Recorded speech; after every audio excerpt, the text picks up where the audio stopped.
حضرت معاویہ صحابی ہیں، کاتب وحی ہیں، حضور کے برادر نسبتی ہیں، صالح ہیں، ام حبیبہ بہن ہے ان کی جو حضور کی زوجہ محترمہ ہے، ان کا مقام بہت بلند ہے، لیکن ہم انہیں خلفائے راشدین میں شامل نہیں کرتے، اس لیے کہ ان کا جو خلافت کو اختیار کرنا یا حکومت اختیار کرنا یہ قبائلی عصبیت کی بنیاد پر تھا، باہمی مشورے کی بنیاد پر نہیں تھا۔ لیکن 20 سال تک ان کا دور حکومت ہے اور کوئی خونریزی نہیں، کوئی غارت گری نہیں، کوئی اختلاف نہیں، کوئی بغاوت نہیں، کوئی جھگڑا نہیں، مدبر اس درجے کے تھے۔ اب آئیے آخری سٹیج آئی، حضرت معاویہ کو مشورہ دیا گیا، مغیرہ ابن شعبہ ایک بزرگ صحابی تھے، کہ دیکھیے جناب امیر، مسلمانوں میں اختلاف ہوا، 4.5 سال 5 سال خانہ جنگی رہی، اب اگر پھر معاملہ آپ کے انتقال کے بعد ایسے ہی چھوٹ گیا تو اختلافات ہوں گے، جھگڑے ہوں گے، مختلف دعوے دار سامنے آئیں گے، جنگیں ہوں گی، پھر دوبارہ جو ہے فساد ہو جائے گا، آپ کسی کو نامزد کر دیجیے۔ اور پھر مشورہ دیا اپنے بیٹے یزید کو نامزد کر دیجیے۔ حضرت معاویہ ریلیکٹنٹ رہے، لیکن اس کے بعد انہوں نے مان لیا اور فیصلہ کر لیا۔ یہاں میں چاہتا ہوں کہ بات سمجھ لیں اچھی طرح، اس معاملے میں اگر آپ حضرت معاویہ کی نیت پر شک کریں گے تو مجھے آپ کے ایمان پر شک ہو جائے گا۔ نیت پر نہیں، غلطی ہو سکتی ہے، صحابی ہیں، نیت غلط نہیں تھی، نیت کیا تھی؟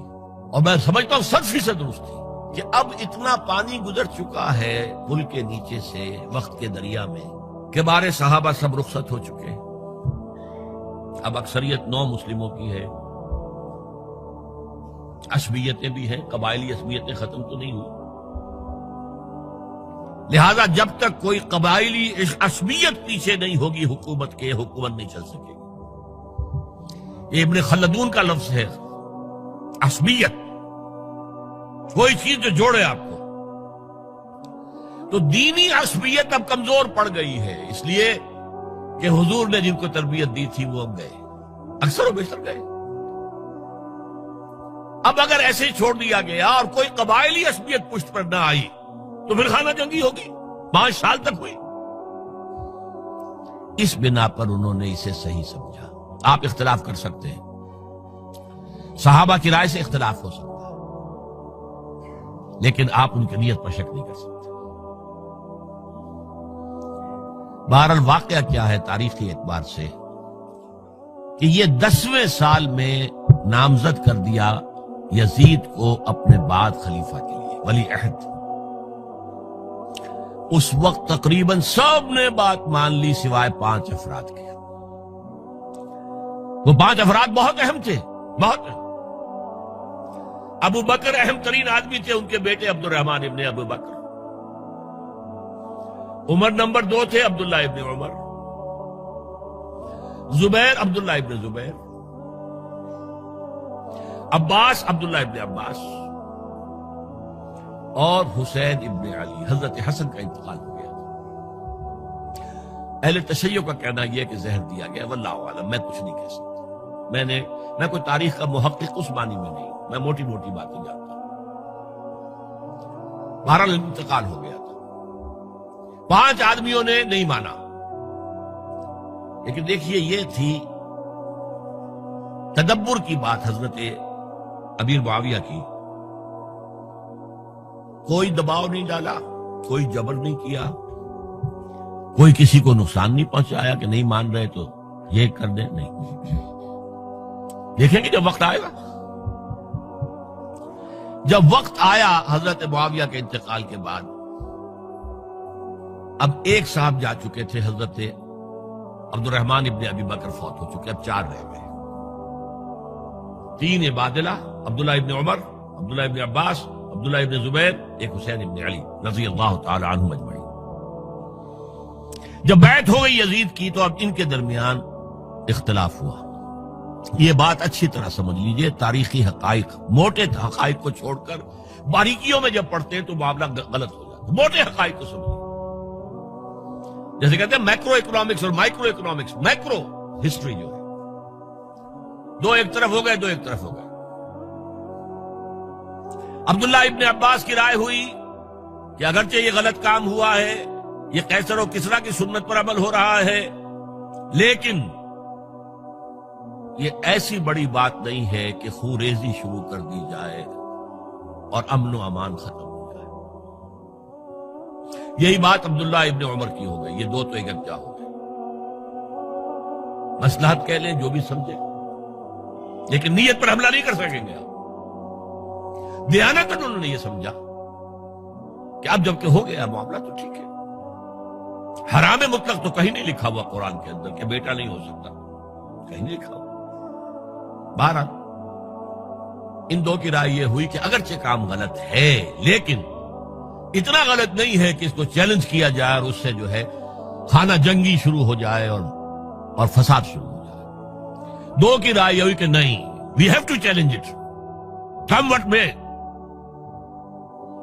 عبداللہ ابن زبیر، حسین ابن علی رضی اللہ تعالی عنہما یا عنہم، تو یہ دو علیحدہ، ان دو میں اب اختلاف ہوا۔ عبداللہ ابن زبیر کی رائے یہ تھی کہ یہی مقیم رہو مکے میں، حجاز میں، مکے اور مدینے میں، یہاں سے ریزسٹنس موومنٹ ہم شروع کریں گے، کیونکہ یزید کی خلافت تو دمشق میں تھی، بہت دور۔ حضرت حسین کو خطوط آ رہے تھے کوفے سے، کوفہ حضرت علی کا صدر مقام رہا تھا، اور جن سبائیوں نے فتنہ پیدا کیا تھا حضرت عثمان کے خلاف وہ بھی وہیں آباد تھے۔ انہوں نے خطوط کا تاطا باندھ دیا، آپ آئیے ہم آپ سے بیعت کریں گے اور کھڑے ہوں گے اور مقابلہ کریں گے اور اس یزید کی حکومت ختم کریں گے۔ ڈاک کے تھیلے بھرے ہوئے حضرت حسین نے فیصلہ کیا کوفے جانے کا، بہت روکا۔ عبداللہ ابن عباس بہت ان سے بزرگ تھے عمر میں، اور ویسے بھی ایک اعتبار سے نانا تھے، ایک اعتبار سے پڑدادا تھے۔ حضرت عبداللہ ابن عباس حضور کے چچا زاد بھائی تھے تو نانا ہو گئے کہ نہیں؟ حضور نانا تھے کہ نہیں؟ اور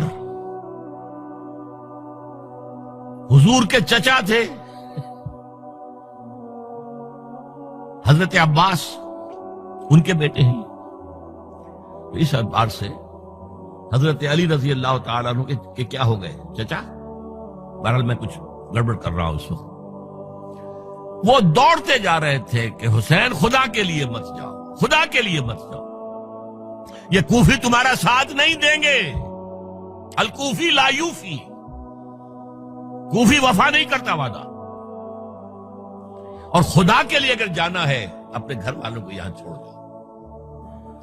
بس حضرت حسین پر رضی اللہ تعالی عنہ جو ایک کیفیت تھی، انہوں نے سب باتوں کو نظر انداز کیا۔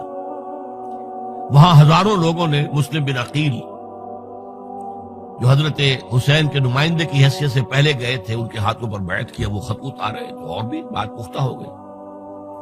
ابھی راستے ہی میں تھے کہ پتہ چلا کہ ابن زیاد گورنر بن کر آیا ہے، اور اس نے جو وہاں پر تشدد کیا ہے اور ڈنڈا برسایا ہے، سب بیعت توڑ کے گھروں میں چھپ گئے، اور مسلم بن عقیل جو ہیں وہ بے یار و مددگار شہید بھی کر دیے گئے۔